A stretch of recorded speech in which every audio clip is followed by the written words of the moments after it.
Selamat datang di Novella Channel. Terima kasih sudah mampir di Novella Channel. Bantu untuk klik tombol subscribe dan like untuk berkembangnya channel ini.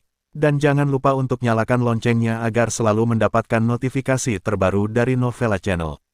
Silahkan menikmati cerita novel favorit Anda. Mari kita lanjutkan kembali kisah novel Nathan Lewis, Kultivator Sang Dewi. Episode 148, bersama Novella Channel. Selamat mendengarkan. Masih bersama Novella Channel, mari kita lanjutkan. Pada saat yang sama, di sebuah pulau terpencil di semenanjung Eropa, 4 gadis sedang bermain di tepi pantai. Cahaya matahari terbenam menyinari keempat gadis itu, membuat 4 gadis terlihat seperti bidadari yang turun dari bumi.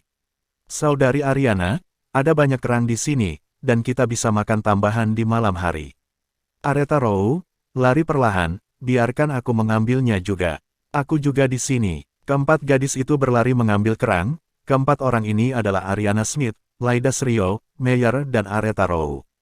Setelah Nathan Lewis dan Abigail pergi ke desa Miao, Nebulot Roy membawa Ariana Smith dan yang lainnya ke pulau tak bernama ini. Saat itu, hanya ada 2 orang di pulau itu, Ryan Troy dan Aretha Rowe. Melihat pulau terpencil ini, Ariana Smith dan Lyda Srio masih berdegup kencang. Tapi setelah melihat Aretha Rowe, hati Ariana Smith lega. Bagaimanapun, dia mengenal Aretha Rowe. Ketika dia pergi ke kuil untuk mengobati penyakit Aretha Rowe, Ariana Smith mengikuti. Selain itu, Ariana Smith pergi bersama Nathan Lewis setiap kali dia menggunakan pelat bintang 7 untuk membantu Aretha Rowe menyerap udara dingin dari tubuhnya. Lambat laun, Ariana Smith dan Aretha Rowe menjadi akrab satu sama lain. Segera, keempat gadis itu menjadi akrab satu sama lain, bermain dan bermain, yang membawa kehidupan ke pulau terpencil ini. Tidak jauh dari sana, Nebulot Roy dan Ryan Troy sedang duduk di atas sebuah batu besar. Ryan Troy sedang memegang tas rokoknya yang besar, menatap kosong ke sebuah pulau kecil di kejauhan. Pulau ini tidak jauh dari pulau tanpa nama adalah Pulau Swallow. Dikabarkan bahwa ada 2 naga raksasa yang terkunci di sini, 1 naga api dan 1 naga es. Karena itu, iklim di Pulau Swallow selalu terpolarisasi. Di sisi barat, suhunya sangat tinggi, dan ada gunung berapi yang bisa meletus kapan saja, sedangkan di sisi timur pulau suhunya sangat rendah, membeku sepanjang tahun, dan ada gunung es. Di tempat pertemuan kedua sisi pulau tersebut terdapat zona isolasi, dan zona isolasi ini disebut Jalan Kematian. Jika seseorang pergi langsung dari sisi timur ke sisi barat, atau dari sisi barat langsung ke sisi timur, dia pasti akan mati seketika. Jadi setelah pergi ke pulau itu, Anda hanya bisa bergerak di satu sisi, dan hanya ada 1 hari untuk mendarat di pulau itu setiap tahun, yaitu tanggal 15 Juli. Pada hari ini, iklim di pulau itu akan dinetralkan. Konon kabarnya bahwa hari ini juga merupakan pertemuan antara 2 naga raksasa. Hari naga akan terbuka lebar.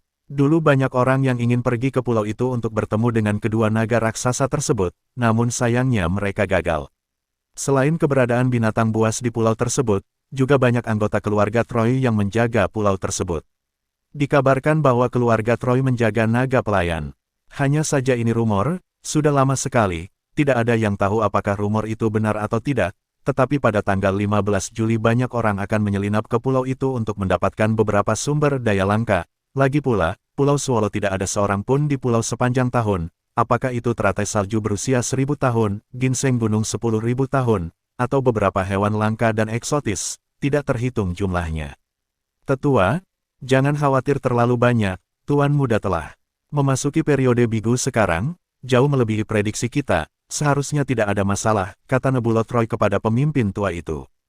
Ryan Troy itu tidak berbicara, tetapi menghirup asap kering dalam-dalam, perlahan-lahan menghembuskannya dan berkata, saya tidak tahu apakah benar atau salah bahwa saya merilis berita bahwa Tuan Muda masih hidup sebelumnya. Keluarga Troy di Pulau Swallow pasti akan mengirim lebih banyak dilindungi oleh banyak orang. Tetua, kamu melakukan ini demi wanita tertua, jadi jangan salahkan dirimu. Sekarang, selain kristal es Aretha Rowe, pacar Nathan Lewis sebenarnya adalah tubuh roh api. Ini pasti menjadi kehendak Tuhan, saya percaya bahwa pada tanggal 15 Juli Tuan Muda akan baik-baik saja. Nebulot Roy menghibur pemimpin tua itu. Kehendak Tuhan, itu benar-benar kehendak Tuhan, Tetapi satu-satunya hal yang aku khawatirkan sekarang adalah apakah Tuan Muda akan mengorbankan nyawa gadis-gadis ini untuk mencapai dirinya sendiri. Rian Troy itu mengerutkan kening, dengan ekspresi khawatir di wajahnya, dan menghabiskan 3 hari bersama Nathan Lewis pada tahun 2010, dia mengenal Nathan Lewis dengan sangat baik. Masih bersama Novella Channel, mari kita lanjutkan. Nebula Troy juga tetap diam. Meskipun dia tidak banyak berhubungan dengan Nathan Lewis, dia tahu sedikit tentang temperamen Nathan Lewis. Biarkan hidup pacarmu menyelamatkan dirimu sendiri. Kamu hanya dapat mengambil satu langkah pada satu waktu. Tuan Muda mulai terlambat. Hanya dengan mendapatkan kristal naga dari naga es dan naga api, Tuan Muda dapat memiliki modal untuk bertarung melawan keluarga Troy. Nebula Troy berkata dengan berat.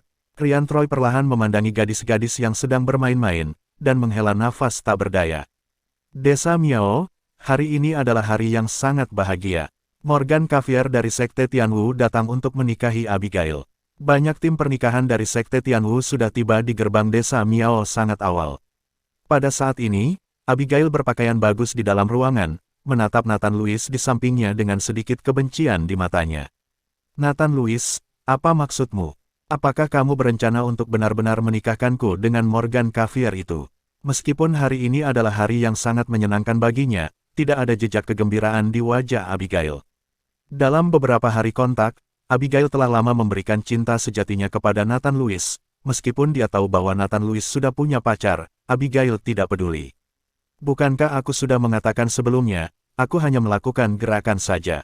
Ketika aku memasuki Tianwumen, aku tidak akan membiarkan Morgan Cavier itu menyerangmu, jelas Nathan Lewis. Ingat, aku membantumu. Jika Morgan Cavier menyerangku, jika kamu tidak muncul untuk menghentikan, aku akan bunuh diri. Aku akan menjadi hantu dan tidak akan membiarkanmu pergi. Abigail tampak tidak senang, berkata dengan rela. Jangan khawatir, jika tebakanku benar, Morgan Cavier bahkan mungkin tidak memiliki kemampuan untuk menjadi laki-laki. Alasan mengapa dia ingin menikah denganmu adalah karena dia punya rencana lain. Nathan Lewis tersenyum ringan. Ketika dia melihat Morgan Cavier untuk pertama kalinya, Nathan Lewis menyadari bahwa ada yang salah dengan aura Morgan Cavier. Meskipun Morgan Cavier memiliki kekuatan seorang master yang hebat, auranya feminin dan tidak maskulin seperti pria, jadi Nathan Lewis curiga bahwa Morgan Cavier telah berlatih ilmu sihir, dan dia tidak lagi memiliki kemampuan seorang pria.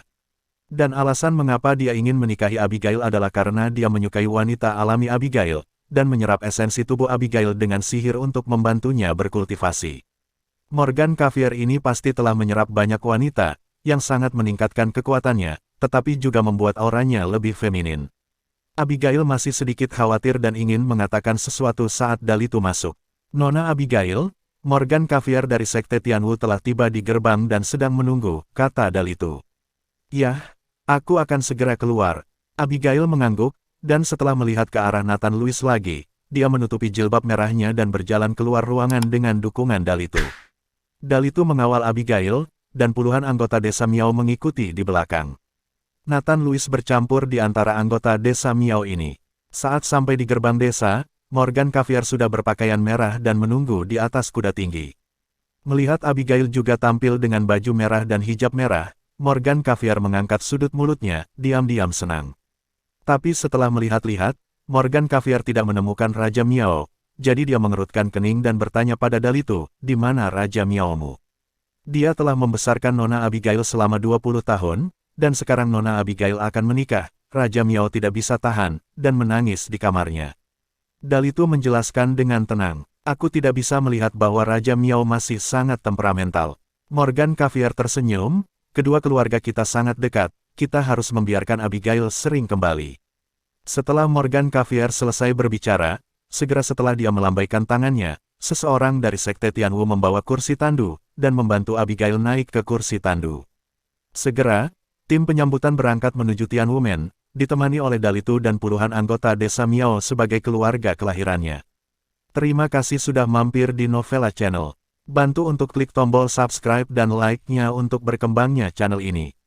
Novella Channel akan memberikan lebih banyak lagi cerita novel yang lainnya dalam versi audio.